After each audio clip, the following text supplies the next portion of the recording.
I want you to be honest for a second. How many self-improvement books are on your nightstand right now? Or, on your Kindle? Oh, that is a loaded question. If we're counting the ones I've mentally bookmarked to change my life, probably a half dozen. Right. It's this universal thing. We're all sort of addicted to the idea of the upgrade.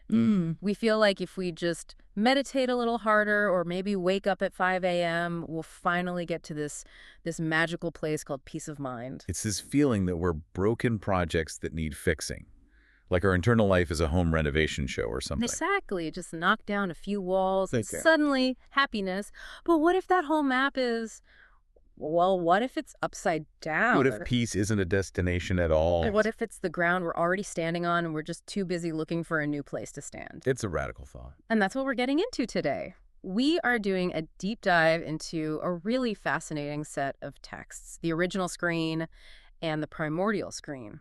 And these are not your typical self-help guides. No. They basically argue that you don't need to improve yourself. In fact, the you you're trying to improve, that might actually be the problem. It's a heavy concept. The texts argue that we are so captivated by the movie of our lives, the drama, the noise, that we've completely forgotten the screen it's all playing on. The cinema metaphor, I love this. At first I thought, okay, a movie screen, got it. But the more I read, the more I realized how technical this model is. It treats reality like a piece of engineering. It really does. It breaks it all down into a kind of system architecture. You've got your hardware, your software, and then the glitch. So let's look at the specs. Component 1 is the white screen. Right. In the texts, they use the Pali term vijnana dhatu, which is the element of consciousness. But screen is the best way to visualize it. So what are we talking about here? Is it like a blank mind? Not quite. Think of a literal cinema screen before the movie starts. It's white. It's still. It's empty. But it's also the ground state. It can hold any image, but it has no image of its own. Okay, so it's the background. It's the background, but it's an active background. The key thing here is that the screen is unconditioned. It was never born. It doesn't die. It's the silence that allows sound to exist. Here's the part that stood out to me, though. The text says the screen never interferes. That's crucial. But isn't that, I don't know, kind of cold? If my life is a tragedy, the screen just sits there. It doesn't care. Well, you can look at it that way, or you can flip it. Because the screen doesn't interfere, it also doesn't judge. It lets a horror movie play, but the screen doesn't get scared.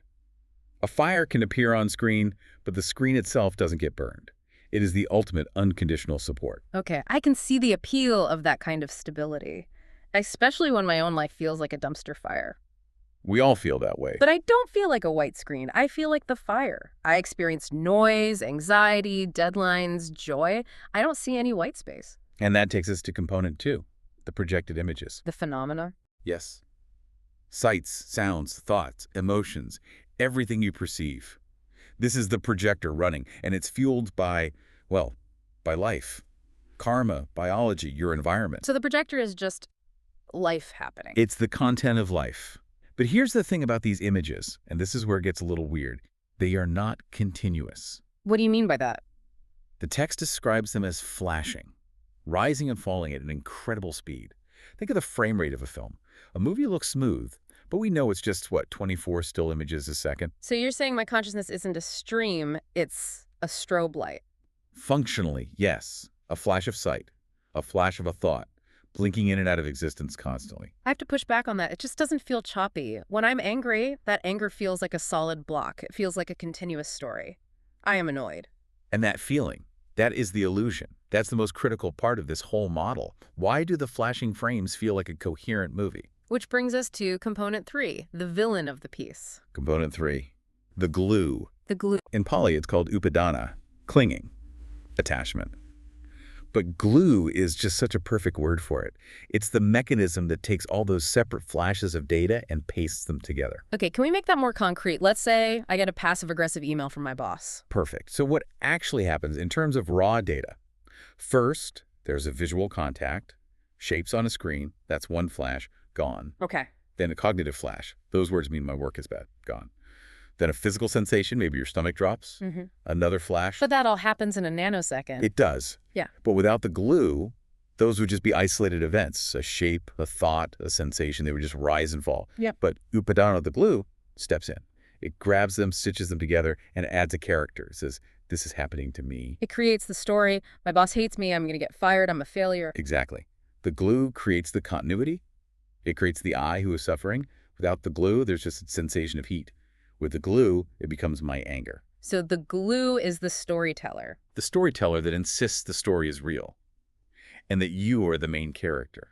Which brings us to the part of the text that, honestly, it gave me a bit of an existential crisis. The section on the delusion of self. Usually the takeaway is, you are not your thoughts, you are the observer. You are the screen. That's the standard step one, Yeah. Identifying with the witness. Right. So I figured, okay, the goal is to realize I'm the screen, but the source material, it just pulls the rug out, it says. What says? I'm not the screen. You are not the screen. And I'm not the movie either. You are not the movie images. So what am I? If I'm not the background and I'm not the foreground, do I even exist? And this is the twist. The text argues that you, the personality of the thinker, the one who worries you, are the glue. Wait, I am the mistake. You are the act of clinging itself. The sense of a separate self is a byproduct of the gluing process. It's a cognitive error. Wow. Think about it. The screen doesn't have a name. It doesn't care about your promotion. The thing that says, I want this or I hate that, that's the glue talking. That is terrifying. Because if I stop gluing, if I stop clinging, what happens to me? That's the question, isn't it? We're terrified that if we stop, we'll cease to exist. But the text says you never really existed as that character to begin with. It's like a knot in a rope worrying about being untied. Exactly. Where will I go? You don't go anywhere. The rope just straightens out. The tension is gone. So I can't become the screen because I am the thing that's blocking it. Spot on. It's a process of subtraction, not addition. You don't add anything to become the screen. You just dissolve the delusion that's obscuring it. It's not an upgrade. It's a deletion. A deletion of the unnecessary. Okay, I need a breath here. This is heavy stuff. It sounds very Buddhist, obviously. But the sources make a point to say this isn't just one religion's idea. They call it the Great Convergence. Yes, and this part is so helpful. It maps the screen theory onto Taoism as well. It argues they're just different manuals for the same machine. So in Buddhism, the screen is what?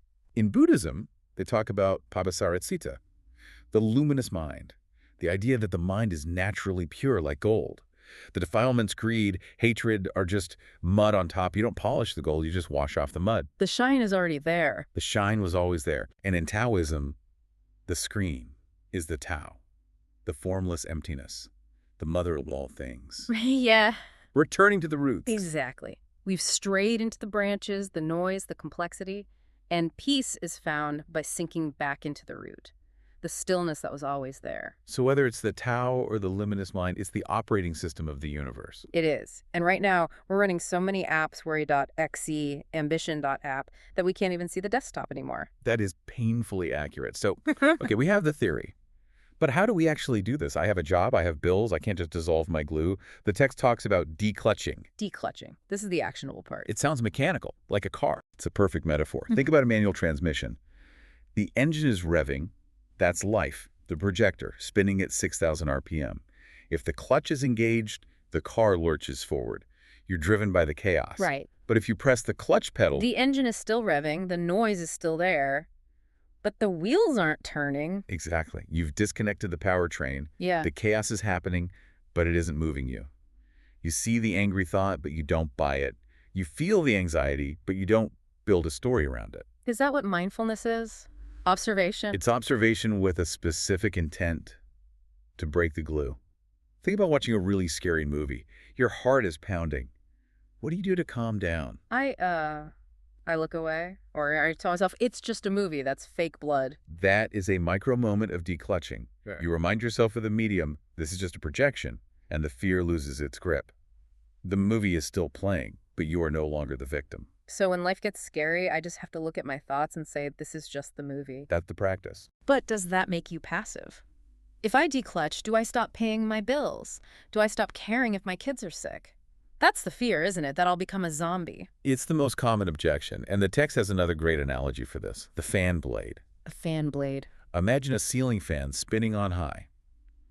That's your life, your conditioning.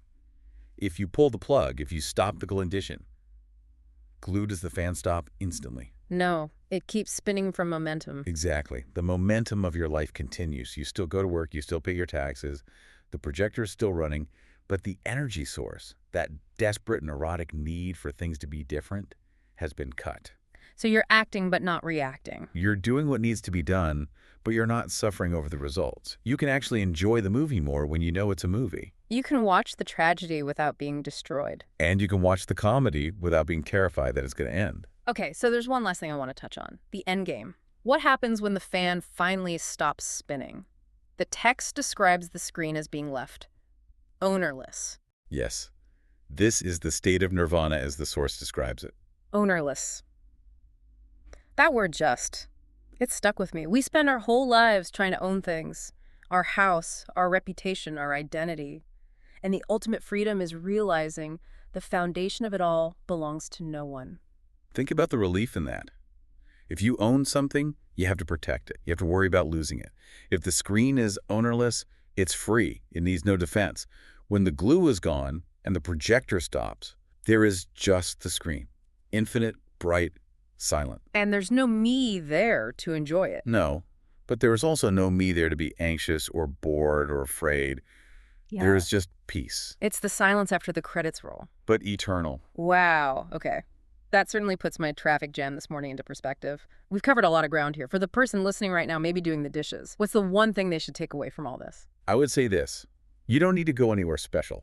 The screen is with you right now. The next time you feel that tightness in your chest, the anger, the worry, just pause. Recognize it as the glue. Recognize it as the machinery working. And just for a second, ask yourself, what is aware of this anger? What is watching the movie? Yes. And that thing that's watching. It's not angry. It's not broken. It's just the screen. Rest there. It's so comforting to know that underneath all the noise, there's something that has never been damaged. I want to leave everyone with a quote from the source that just sums this all up. It says, "Nirvana didn't go anywhere. The screen has been supporting every drama, every tragedy, and every comedy in your life from the very beginning." You haven't lost it. You've just been distracted. So the challenge this week isn't to fix yourself. It's just, don't forget the screen. Thank you for helping us deconstruct reality today. Always a pleasure. And thank you to everyone listening. Keep watching the movie, but remember what it's playing on. We'll see you in the next deep dive. Take care.